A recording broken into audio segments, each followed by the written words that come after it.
Você que acompanha a programação do canal que é a cara e a voz da Amazônia é o nosso convidado a partir de agora para debater o papel da região amazônica no combate ao aquecimento do planeta. Vamos repercutir a participação brasileira na Cúpula dos Líderes sobre o Clima, evento convocado esta semana pelo presidente americano Joe Biden.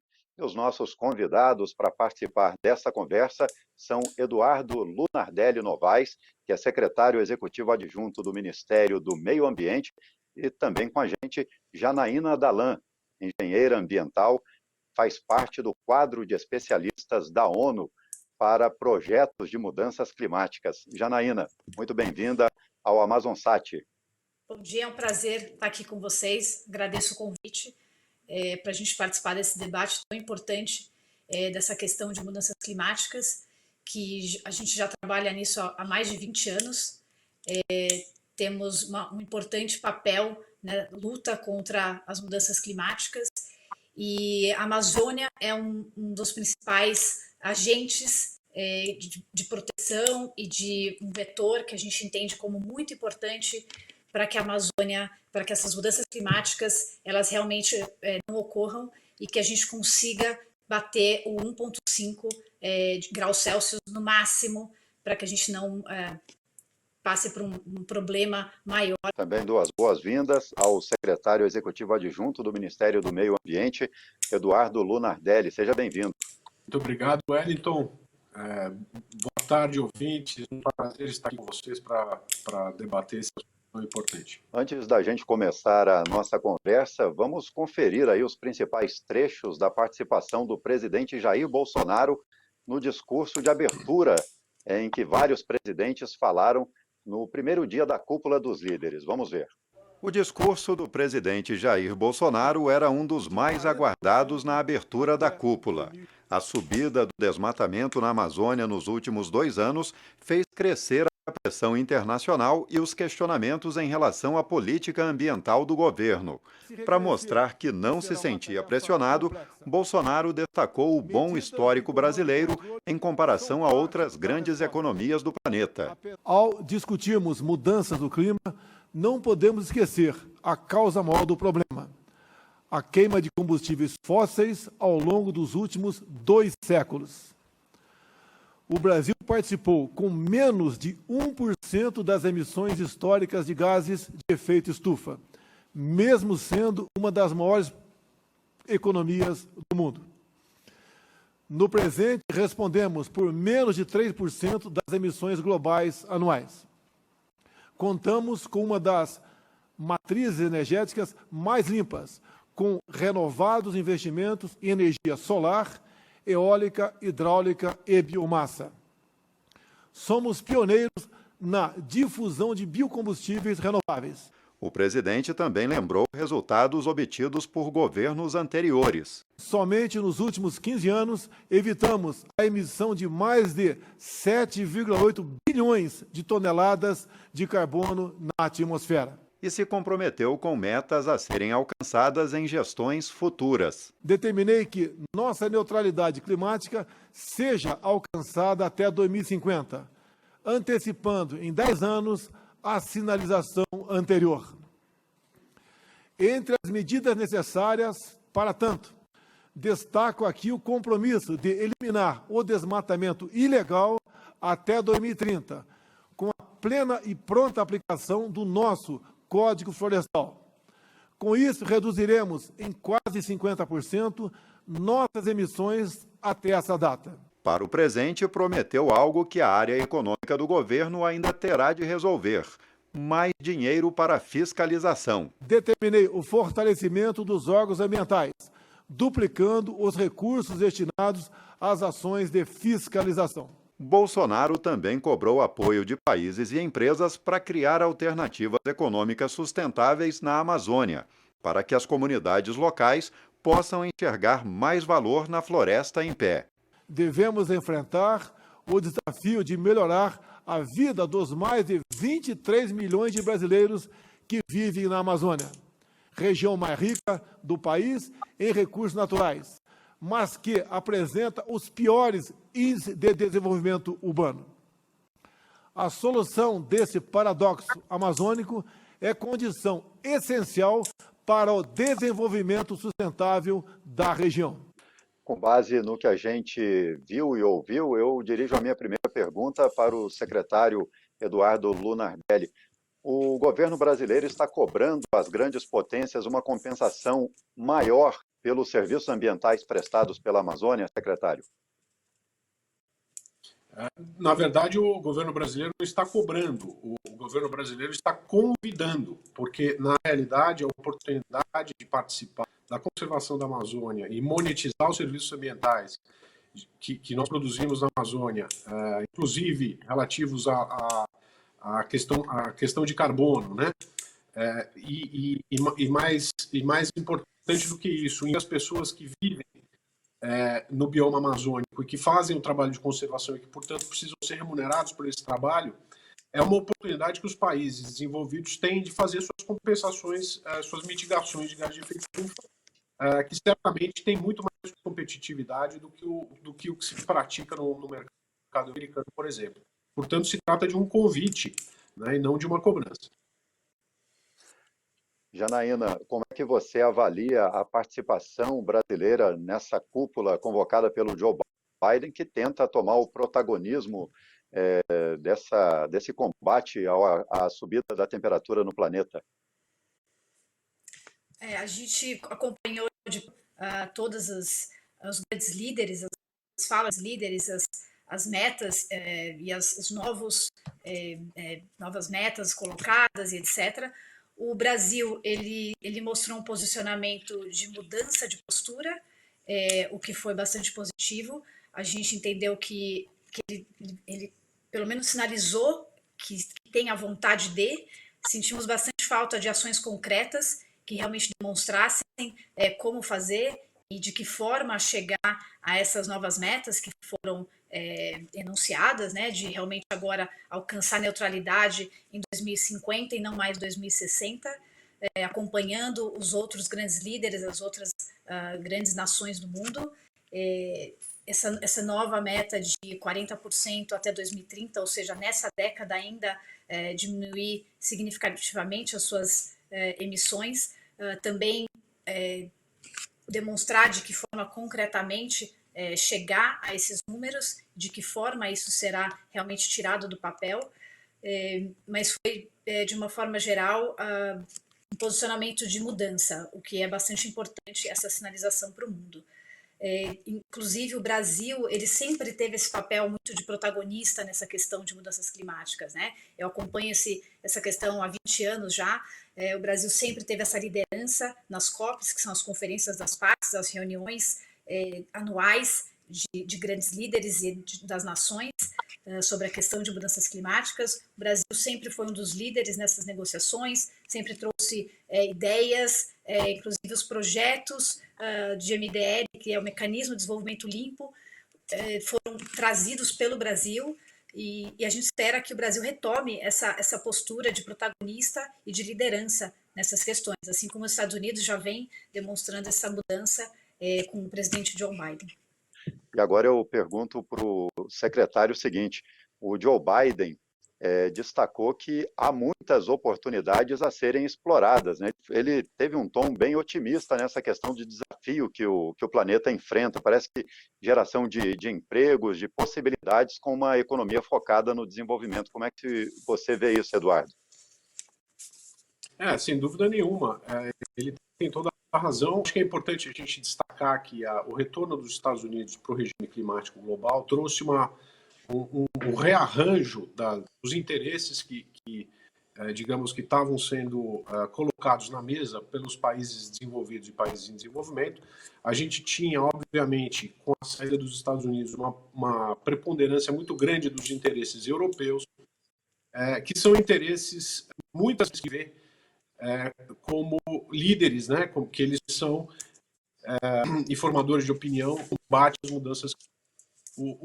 Os europeus, eles têm uma tendência muito grande a fazer protecionismo, inclusive dos mercados de carbono, que é um fundamental para se fazer o combate às mudanças climáticas.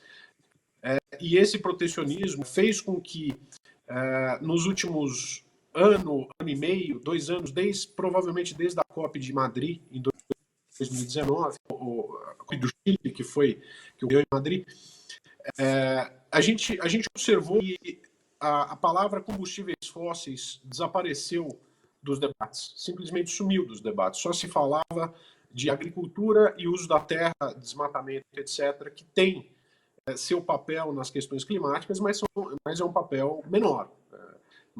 Aproximadamente 70% das fontes causadoras das mudanças climáticas, quer dizer, dos gases de efeito estufa, é o combustível fóssil, são os fósseis.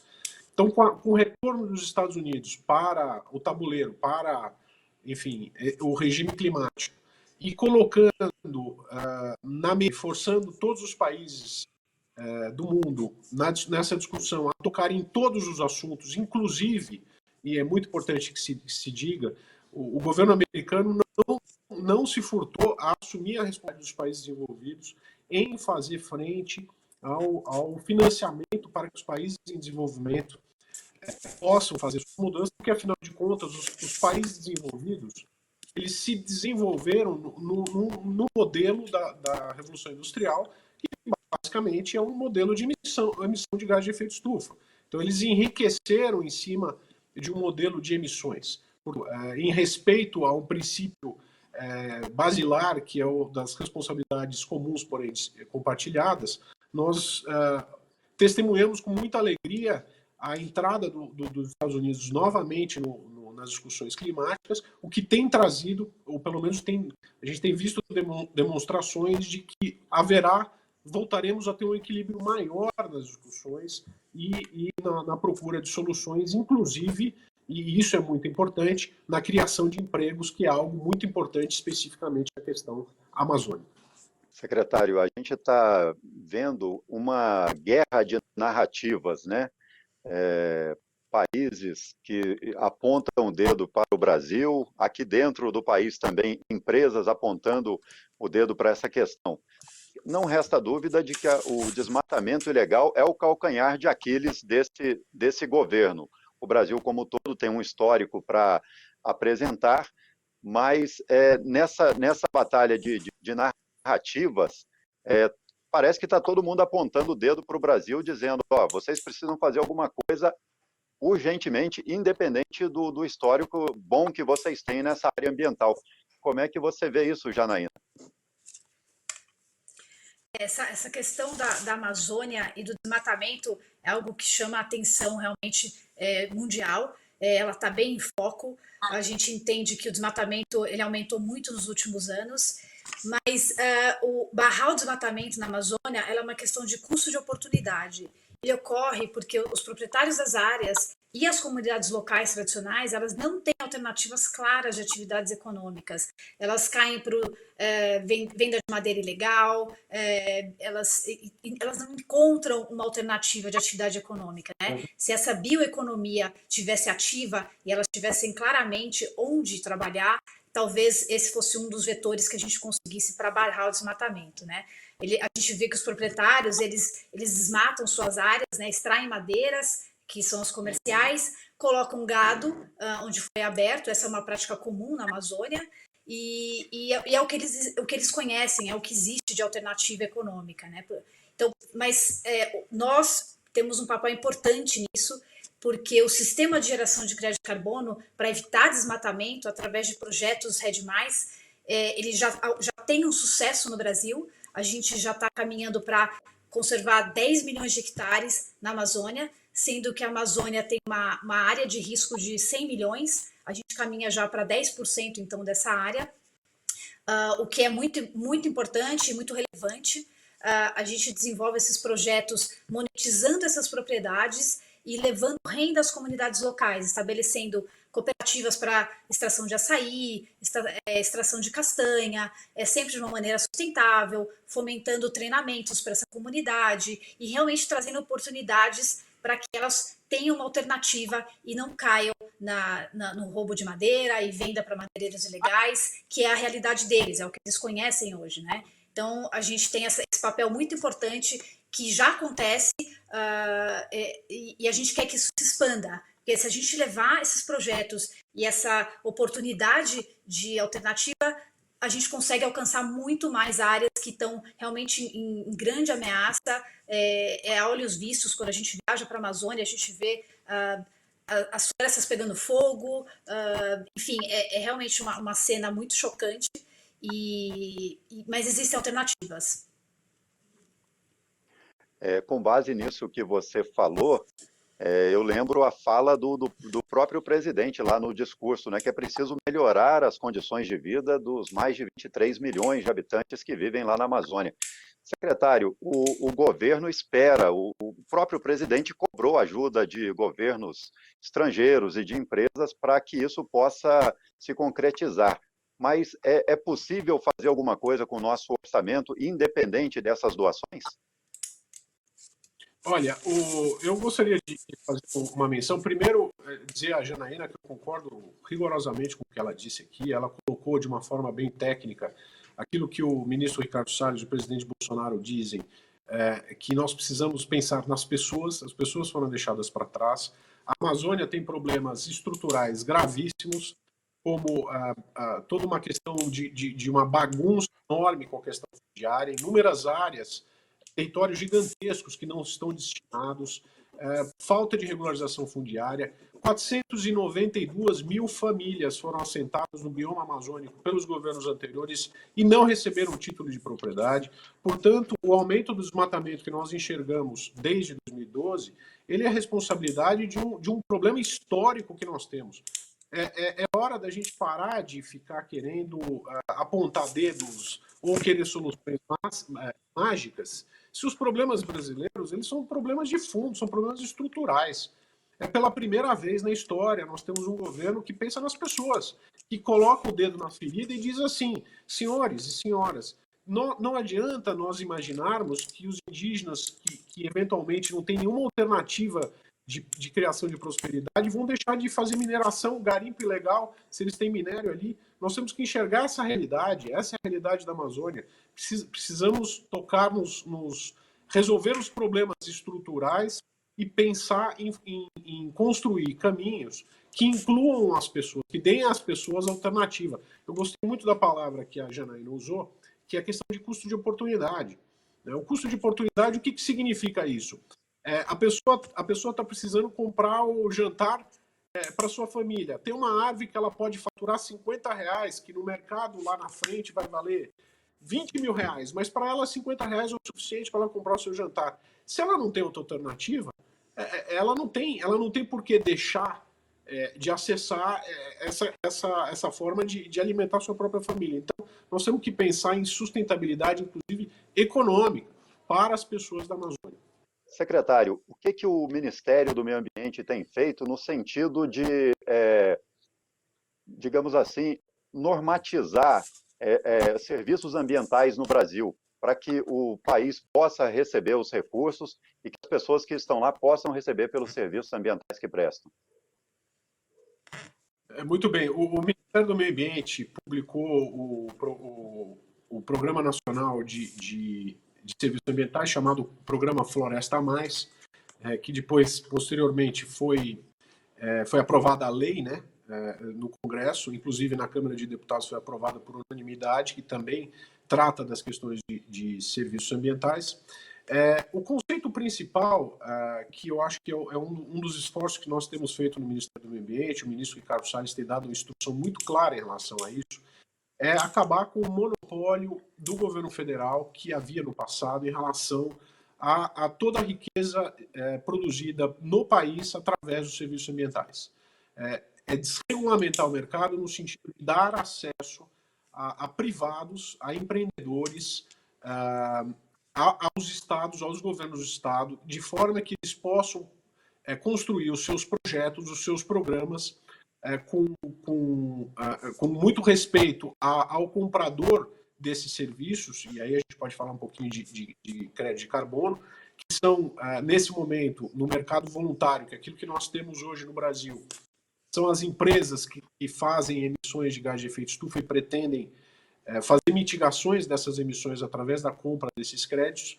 Então, portanto, a ideia é que a gente possa democratizar esse mercado. Da mesma forma que um produtor rural, uma comunidade tradicional, tem à sua disposição produzir algum tipo de insumo. Então, o produtor rural ele pode ter a pecuária, ele pode ter a agricultura, a soja, etc. Nós queremos que o mercado de serviços ambientais siga a mesma lógica. No coração desse conceito está o reconhecimento dos serviços ambientais ou do serviço de conservação como atividade econômica. Inclusive, hoje já existe até um CNAE no IBGE, quer dizer, uma inscrição fiscal que permite que as pessoas possam efetivamente construir os seus negócios e suas vidas em cima da monetização e da transação de serviços ambientais.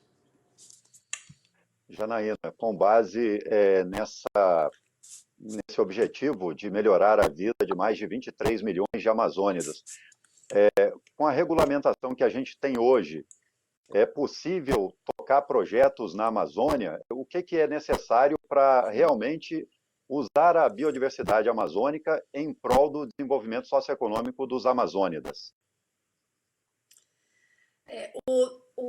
Hoje o que a gente tem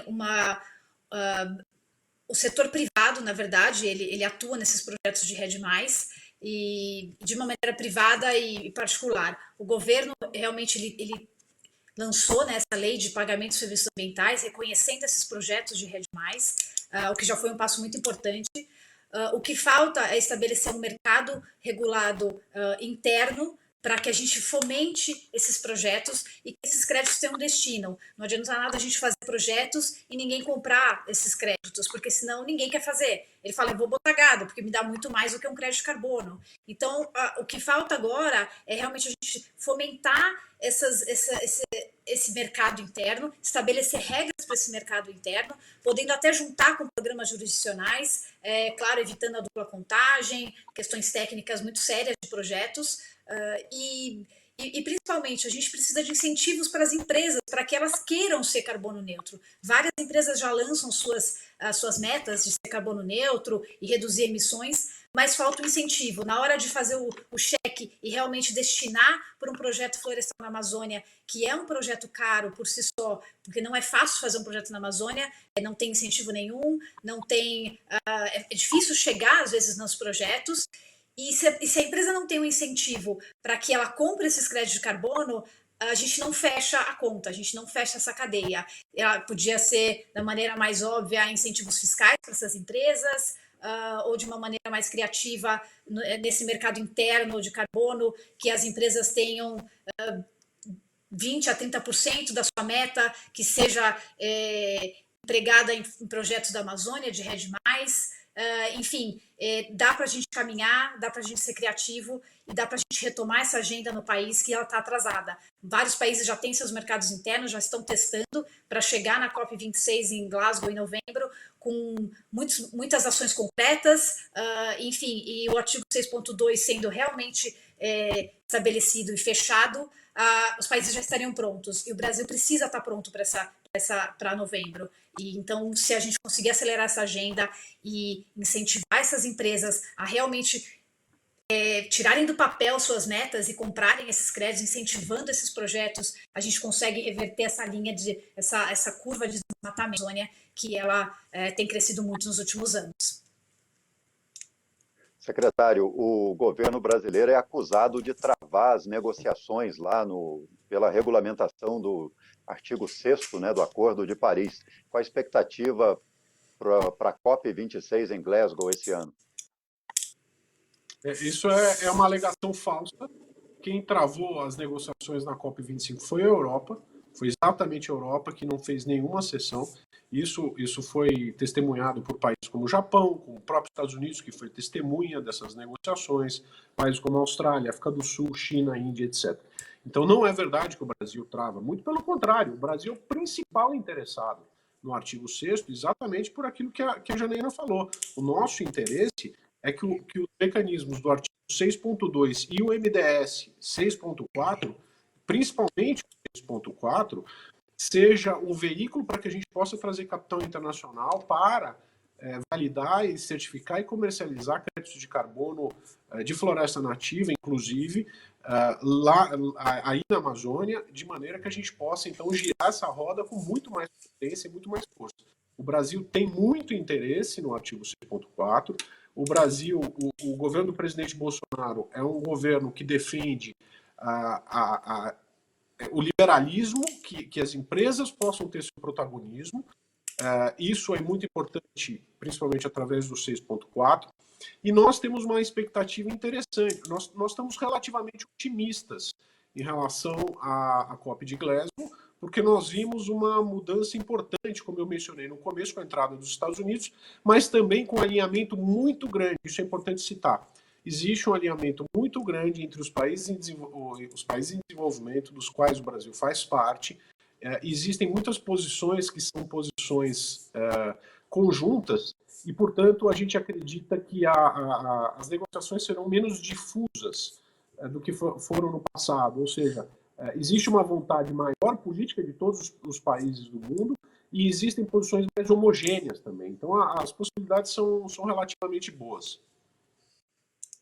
Estamos agora já no último minuto do nosso programa. É um assunto que renderia debate para o dia todo, mas eu vou pedir as considerações finais de cada um, começando por você, Janaína. Em primeiro lugar, agradeço o espaço aqui, a gente debater esse assunto que é realmente relevante e importante. Como consideração final, eu entendo que essa agenda está muito em alta. O presidente Biden convocando essa cúpula climática, ele realçou o assunto para um outro nível. Todos os líderes mundiais, eles realmente passaram a olhar essa questão com uma intensidade muito grande e é o que o secretário falou. Chegar em Glasgow com essa vontade agora, ela vai ser, talvez a gente tenha muito sucesso em Glasgow. Essa é a minha esperança, que agora com todas as nações olhando para esse tema, entendendo a importância dele e que a gente não tem mais tempo para que não passe de 1,5 graus Celsius, que a hora é agora, a gente tem essa década para chegar numa economia de baixo carbono, ou então a gente nem chega nessa economia de baixo carbono, eu acho que a gente consegue chegar num sucesso em Glasgow, em novembro, na COP26. Muito obrigado. Secretário, você também está otimista? Eu estou muito otimista e gostaria de dar uma mensagem, como a gente tem pouco tempo, dar uma mensagem para todos os brasileiros que estiverem nos ouvindo, para que saibam que o Brasil é um exemplo para o mundo em inúmeras áreas relativas à questão climática. Nós temos um baseline, nós saímos de um determinado ponto quando as discussões climáticas se iniciaram, que a gente já estava muito na frente. Quando os países falam, vamos fazer uma transição verde, o Brasil já começou essa transição verde há muito e muito tempo. Então, é necessário que a gente recupere o nosso orgulho. Nós temos problemas sérios ambientais, principalmente nas cidades, onde 100 milhões de brasileiros não têm acesso ao saneamento básico, 35 milhões de brasileiros não têm acesso à água tratada. Portanto, a gente tem que focar onde nós realmente somos carentes e subdesenvolvidos. E ter orgulho daquilo que a gente faz bem e faz melhor do que muitos países do mundo. Mais uma vez, muito obrigado a vocês dois. Obrigado a você também, que acompanha a nossa programação. Um ótimo final de semana e continue no canal que é a cara e a voz da Amazônia.